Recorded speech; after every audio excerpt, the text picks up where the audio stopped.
Okay, so let's talk about sine rule, the sine rule. Now, if you've done the trigonometric functions for right angle, triangle trigonometry, you realize that when we're using our SOHCAHTOA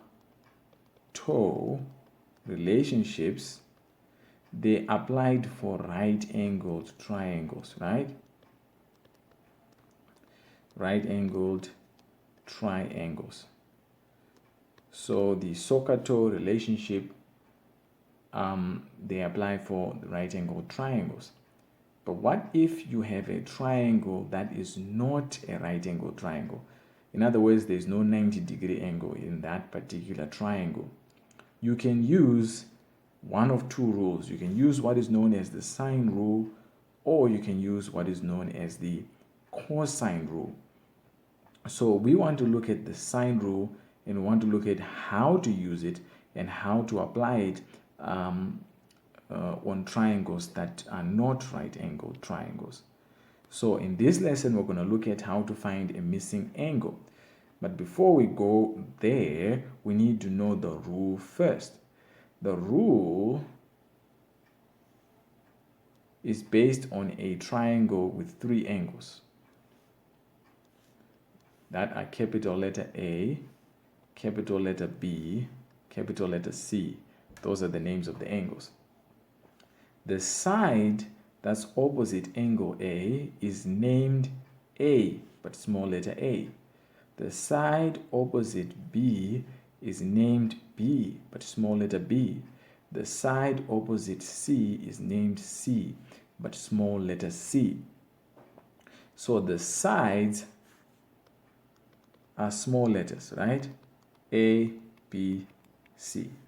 The angles are capital letters, A, B, C, right? A is the side opposite angle A, B is the side opposite angle B, C is the side opposite angle C.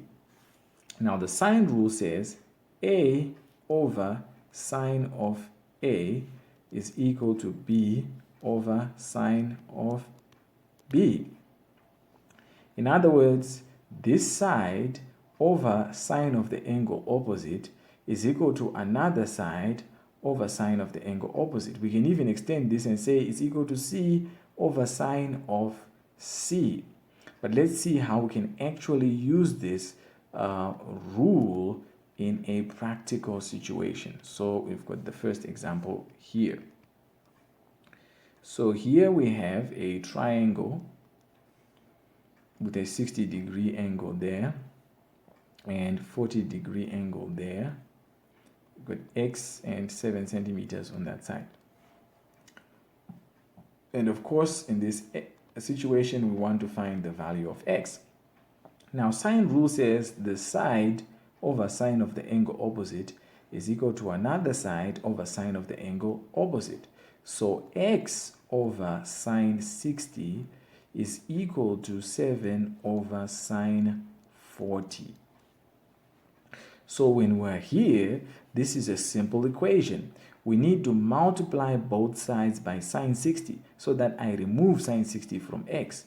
So I multiply both sides by sine 60. The result becomes X is equal to 7 sine 60 over sine 40. 7 sine 60 over sine 40. Now this is work for your calculator, but you should get this answer. X is equal to 9.43 centimeters. So that's the length of X. We simply gave this to our calculator. 7 sine 60 divided by sine 40. You should get this answer here. Let's try another example just for emphasis.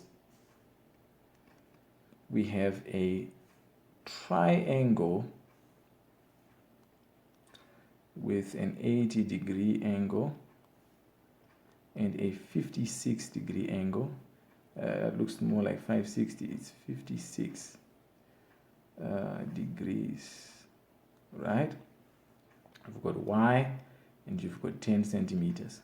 And of course, the question is find Y. Okay? Again, y over sine of the angle opposite is equal to another side, 10 over sine of the angle opposite.